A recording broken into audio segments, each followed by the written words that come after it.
Hey yo, what's up guys? This is On Network. I'm Angel Wanjiku. Now, blogger Robert Alai has been arrested at the Kilimani police station for allegedly assaulting Ringtone Apoko, the controversial gospel singer in Kenya.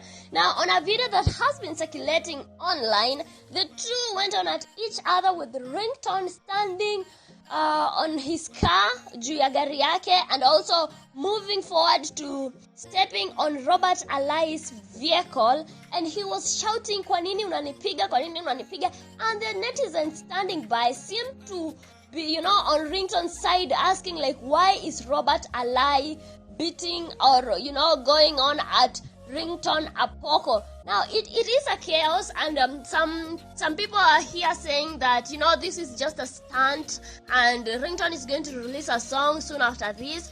But clearly we can see some pictures have come out, and Ringtone is bleeding. Yes, and he was very bitter, so of course I'm sure he went and filed a report case against Robert Alai. I'd like to know your thoughts on this, guys, so please comment down in the comment section below.